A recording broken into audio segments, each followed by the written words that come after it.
Okay, right off the bat. Why with all the excess Volvo content? Screw you, that's why. I don't really say it much, but my second love after JDM cars is Volvo. Why do I like Volvos? I don't know. It's probably a topic for another day. All you need to know is this was my second outing to the FCP Euro SAAB Sunday motoring meet at Lime Rock.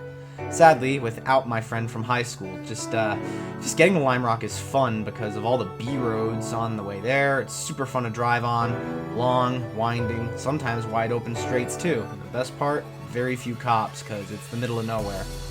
I tried racing this guy in an S70, but I stopped trying to do something straight out of Initial D, or I guess you could say Initial Swede, because I remembered Grilla has almost 350,000 miles and the suspension and steering is fucked.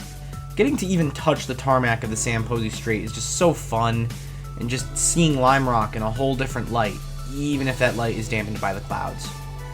Despite having similar weather to last year, the turnout actually seemed to be bigger and with a lot more variety. Needless to say, with Grilla's much higher mileage, I decided not to do what I did in my last video, which was playing a game for the highest mileage Volvo. There were too many there anyway, just look at them all. And the SAABs too.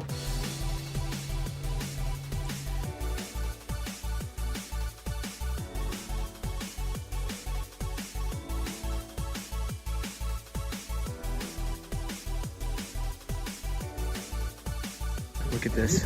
What are the odds that another, it's manual, you see it there, and it's a T5. What are the odds we have another T5M here? 1 of 100.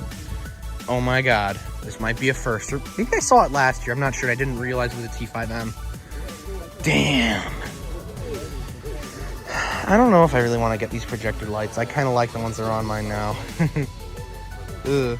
I wish they made like a nice neat plug if you really wanted to plug up the headlight wipers. Personally, I keep my headlight wipers because I thought they looked cool.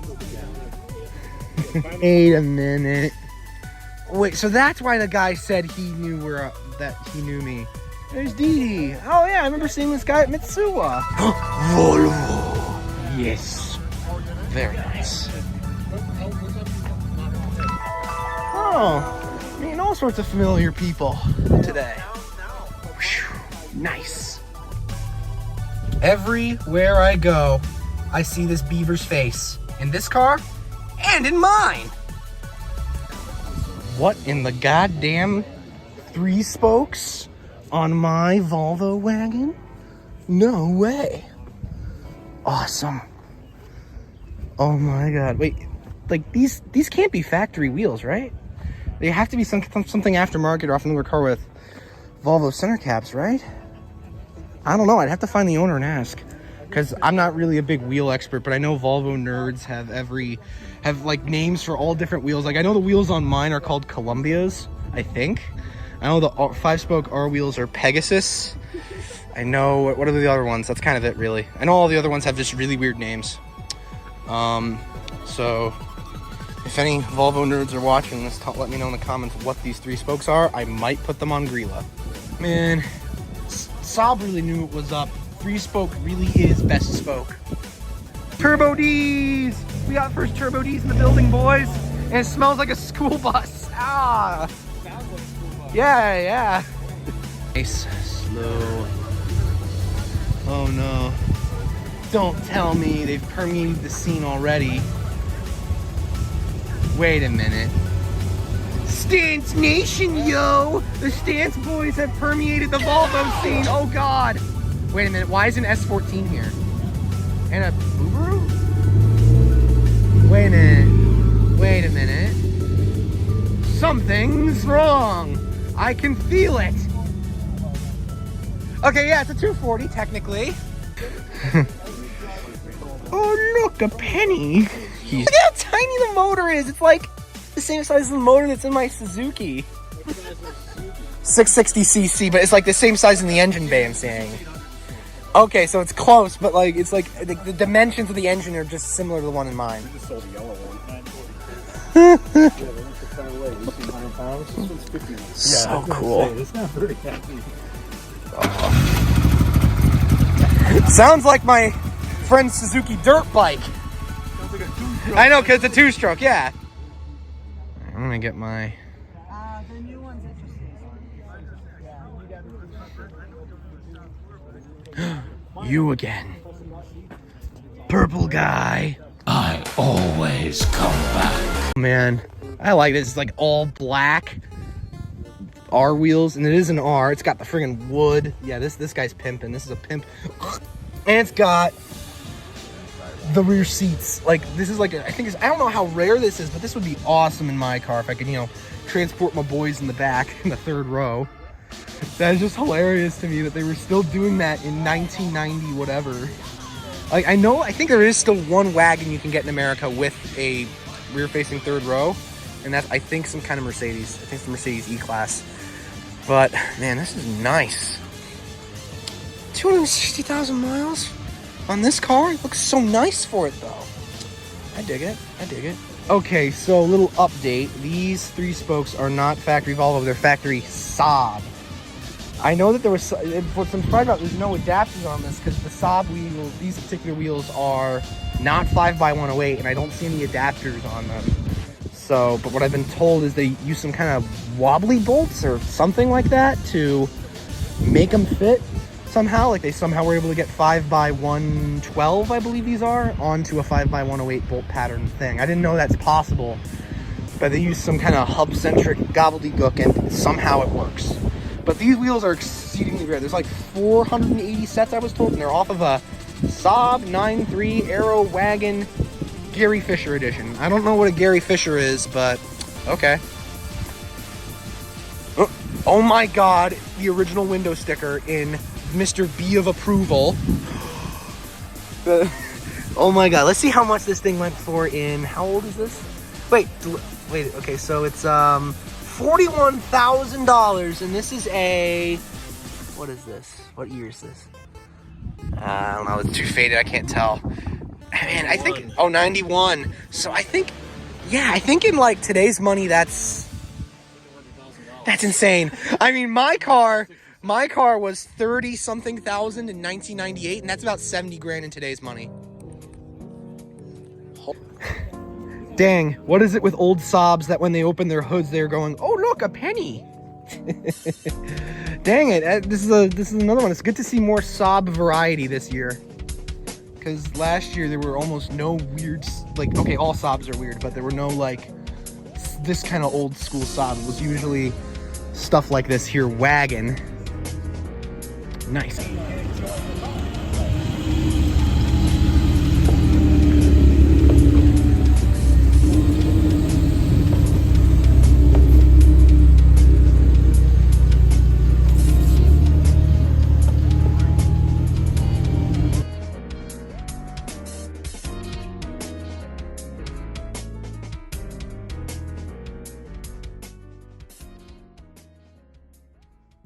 The paddock where all the other cars park was also pretty fun, and that is where you can find some really weird things. Oh my God, James Pumphrey, is that you?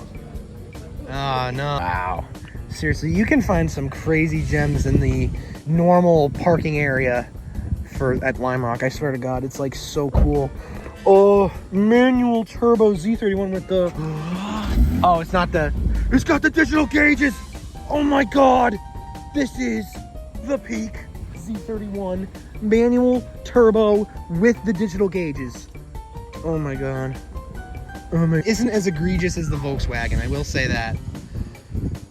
It's the other 240. Well, technically not. This is a Silvia, not a 240 SX, but you know what I mean. They're interchangeable at this point. And French. It's a French car. FCP Euro baguette drives when? For like the 5 people that still try and maintain a Peugeot. I think this is the second 505 wagon I've seen, and it doesn't look like a diesel. Because for a minute I thought, was this the 505 wagon I saw in my Drift Miss video, but I don't think it is.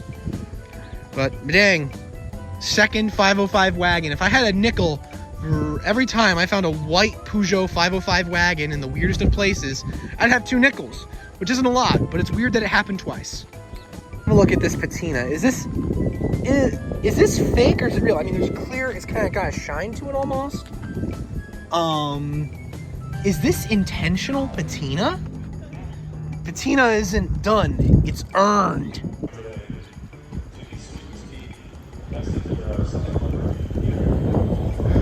What? What is that over there?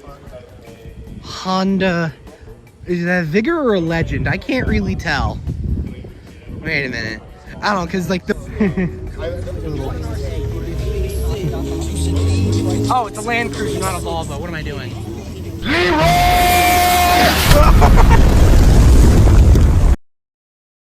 And I even got some sort of kind of interview type things, I guess.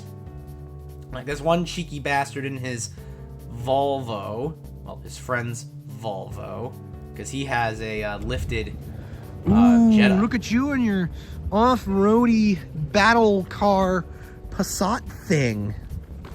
Awesome. When I was in high school, people would divide themselves like the houses of Harry Potter into what diesel they let.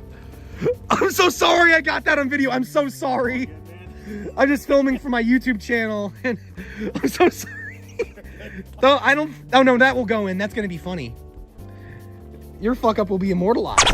It's like an offshoot of the crossover craze, except cool, you know? Yeah. People want that look and feel of a crossover, but with a sedan body. So, but since no one makes that, you just build it yourself. Yeah, I mean, I wanted to go off-road.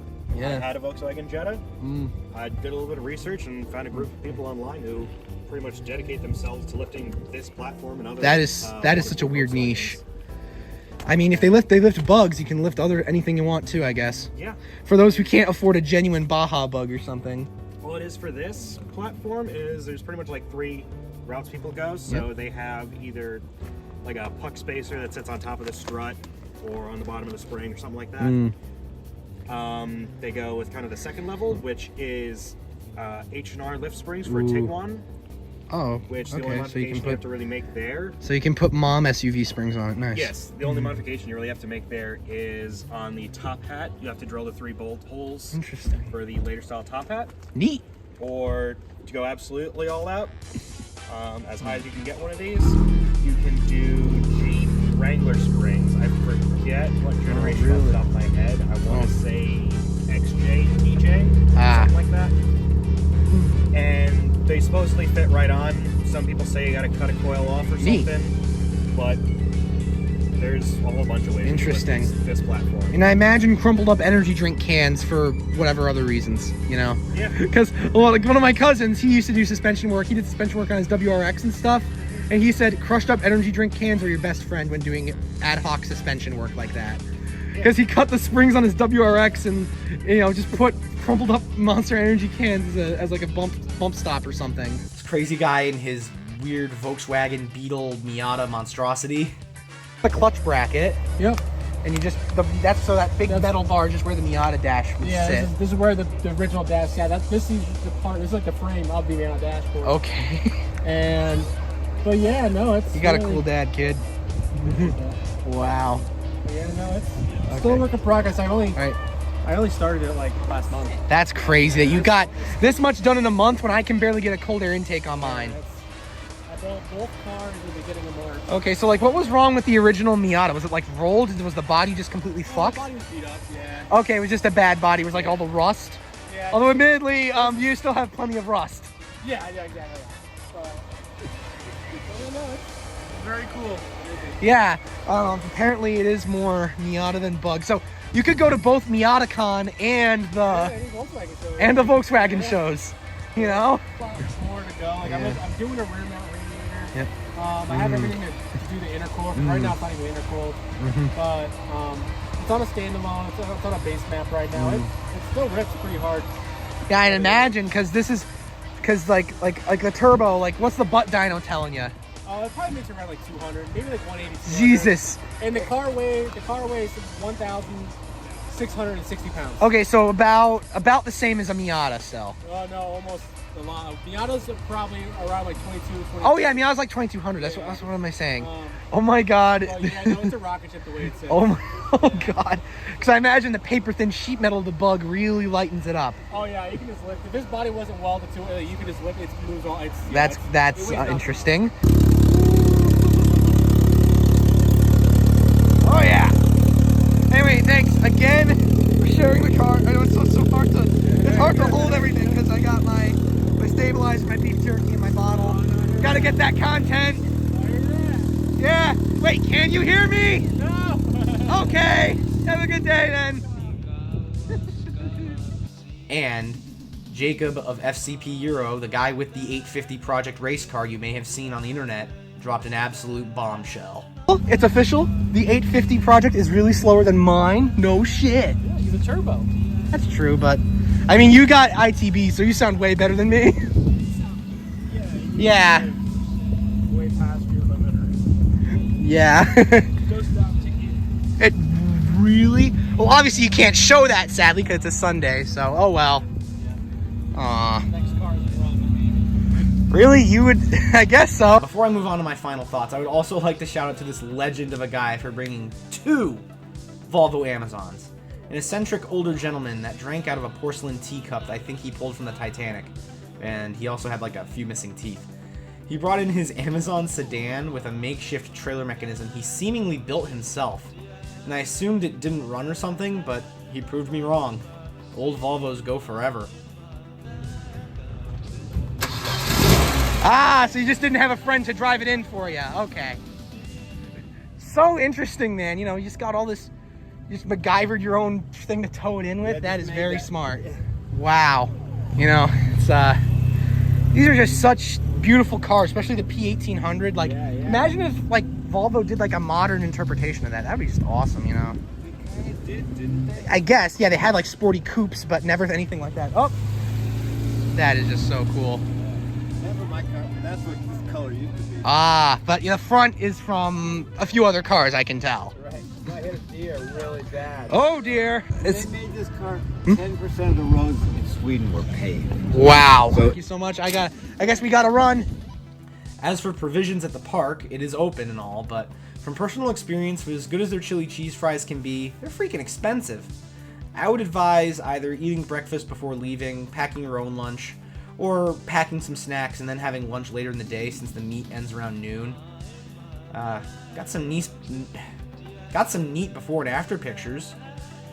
The Swedish car community is a crazy cult full of maniacs. I mean, very welcoming and supportive and super knowledgeable. Way less clout chasing, way less show-off nonsense than in any other car scenes that I've really been in, which is probably one of the reasons why I like them. I think this show has cemented itself as being rated 5 out of 5 cylinders. If I ever make a tier list, it's gonna go high up there, you know what I'm saying? I have been Dita. Thank you for watching. I gotta run. Mystery car hiding in the back of Lime Rock? What?